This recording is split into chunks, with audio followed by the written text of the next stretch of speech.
Did you hear that the FDA is making some last-minute alterations to the Mammography Quality Standards Act that goes into effect on September 10, 2024? Hello, it's Rick, and I'd like to invite you to this special edition mini moment to help you navigate these late-breaking changes.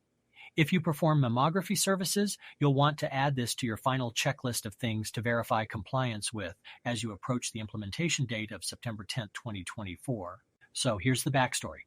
On August 26, 2024, the FDA announced significant updates to the Mammography Quality Standards Act regarding 3 alternative standards that have been in place for the past 20 years. These withdrawals and amendments will go into effect on September 10, 2024, along with all the other FDA-issued final rules to update the mammography regulations under the MQSA of 1992 and the Federal Food, Drug, and Cosmetic Act, published in March 2023. The updates are designed to ensure consistency and reflect the agency's commitment to maintaining clear and effective standards for mammography practices, with the final rules effective September 10, 2024. The 3 changes impact standards originally implemented in 2003, several years after the initial MQSA rules went into effect.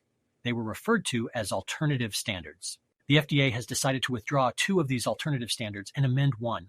So, what alternative standards are being withdrawn and why? The first is Alternative Standard Number 11, approved on August 29, 2003. This standard previously allowed modifications in the assessment categories used in medical reports. However, with the pending updated regulations now clearly identifying the MQSA-approved assessment categories and language clarifications, the FDA deemed this standard redundant, potentially leading to confusion, and withdrew it. The second withdrawn standard is Alternative Standard Number 12, approved on September 17, 2003. This standard approved the assessment category of post-procedure mammograms for marker placement.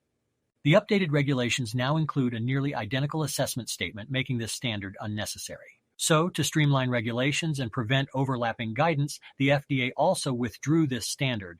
Finally, a third standard, Alternative Standard Number 8, is being amended.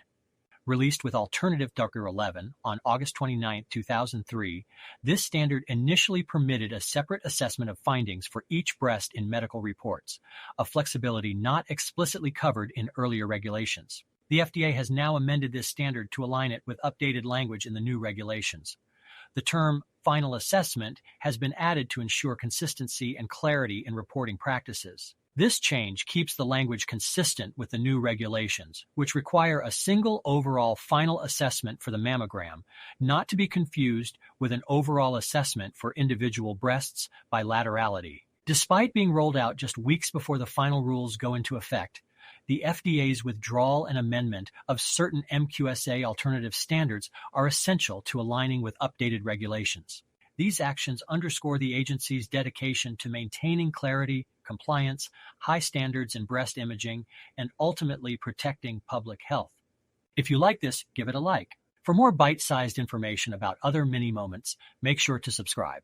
Do you have an opinion or idea about something you would like to hear about? Please be sure to leave us a comment. And to get references to the information used here, check out the link to our Knowledge Hub below. Meanwhile, until next time, continue striving to enhance patient outcomes by delivering compassionate and precise breast imaging care.